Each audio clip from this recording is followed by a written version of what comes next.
Curly Martin with Rap Time Reality Teen Talk Show. And today my special guest is Vernon, Javon, Maurice, and Tyleek.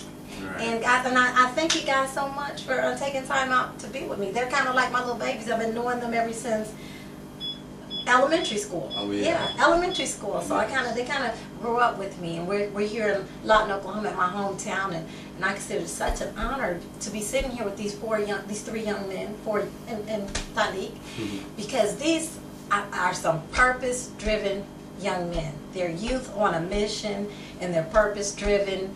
And I just want to take some time out for each one of you guys to just tell a little bit about yourself and what some of your goals are. Maurice, we'll start with you. My name is Maurice, as was mentioned. Right now I'm currently serving in the military, but futurely I am looking forward to being an author. Right now I'm pretty young and ambitious, and I'm into writing. So that's where I see myself in my future, is just being a young author and just divulging myself in creativity and actually believing that I can achieve it. Okay. Thank you, Maurice. You can, and you can. And what about you, Javon? Tell us a little bit about you. My name is Javon. Right now I'm attending MacArthur High School in the 9th grade, keeping my grades up. And I also attend church at New Zion Missionary Baptist Church. And I like learning about the Lord, and I like keeping my grades up for the future so I can become a medical examiner. Okay, thank you so much. And Vernon? My name is Vernon. I attend MacArthur High School also. I'm ready to graduate high school, as you know, and become business management and finance for college. Keep my grades up and be successful in life. Oh, God. Thank you so much, guys, for that. And I hear you saying, you know, you keep your grades up. What I want to do, what I want to talk about is, how do you guys do it? How do you stay focused being such a young man in such a time as this? Because, you know, we as adults sometimes say, well, you're not going through anything that we haven't gone through. But you know what? It's not altogether true, because the peer pressure and everything today is so much greater in our days. I mean, when we were growing up, you know, you would have a little fist fight or whatever, and that would be the end of it. But now they don't even fight anymore. They go straight to the guns, and you're almost, you know, have to kind of belong to something just for protection purposes. Right. So, Maurice, I'm going to start with you. How did you avoid the traps and the snares, and how is it that you was able to, you know, to stay on course and to, you know, make it through and graduate? Can you tell us a little bit? My biggest thing in high school to keep me away from what everybody else was doing was just involvement. Like, having good extracurricular activities after school will keep you from like falling into these snares that you see some of your friends fall into, like all these gang-related activities.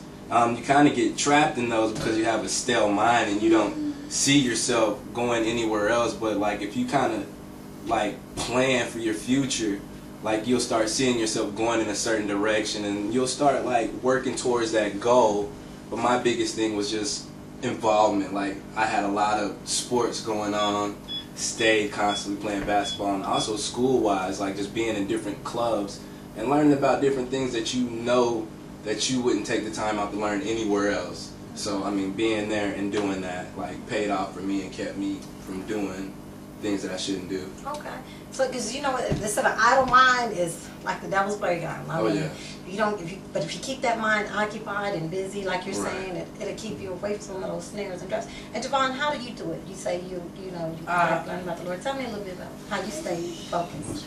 Okay, I listen to the teacher in class. I keep away from friends who doing bad things. I mind my own business and do what I have to do and do what the Lord tells me to do. That is awesome. And Vernon, what about you?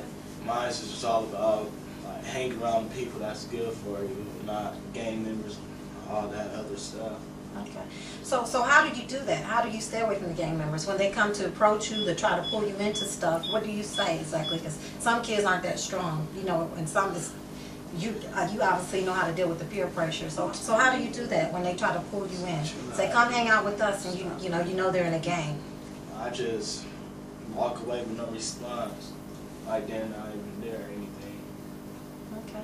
Look in the camera. Okay, that's great. And what about you, Javon? I tell them no, because I want to be all I can be in the future, and I don't need anything that y'all doing that's going to bring me down. Okay, so you're not afraid of the names they might call you, or he's square, or he's this, and none of that, none of that? I think, you know, I think people tend to respect you more when they know what you stand for, than when you're compromising and being wishy-washy. Right. Yes. And Maurice, we were talking about earlier also about knowing who you are and Right. not being afraid to be who you are. Tell me, expound a little bit more on that. Knowing who you are. I mean, actually, that comes down to like taking time out for yourself, not to be running with your friends and doing what they do. Because I mean, if you actually pay attention to it, you are like exactly the people that who you hang around with. So you kind of really don't have that individuality to really know yourself. So that really just comes with taking your time out and just focusing on you, and just kind of putting yourself out there to know what you really like, what you really are about, and like then you'll kind of see the differences between you and your friends or the people that you hang around with the most, and it kind of separates yourself. It shows that leadership potential about you to do something like that, and showing how big you are to actually step away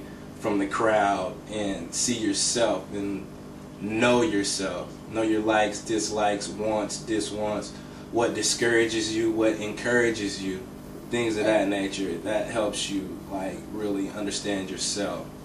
You know, that's very powerful. I did my first show was on peer pressure, and that was one of the things, you know, about knowing who you are so you don't let peer pressure drive you too far. Right. You know, like I said, knowing your likes, your dislikes, and then walking in it, not being afraid to be in that book club or that science club or, you know, whatever. Right. Forget what they think, forget what they say. This is who I am, and this is what I'm going to do, and this is what I'm going to do. So how is it that you're able to separate yourself and walk in who you are and not be offended or, you know, not care about what people think? Because it really takes strength to be a leader. It takes, anybody can be a follower, but it takes confidence and strength to be a leader.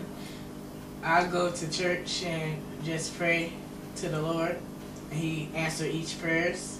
I keep my grades up, and I am open doors, going visiting different colleges to get a glimpse of what college I want to attend. Okay. So you're saying I'm staying focused. I got my eyes set. I got my mind made up. This is where I'm headed, and if this is not part of the plan, then you know, it's like I'm looking just like this. You know, I'm straight tunnel. That's what it sounds like. What you're doing too.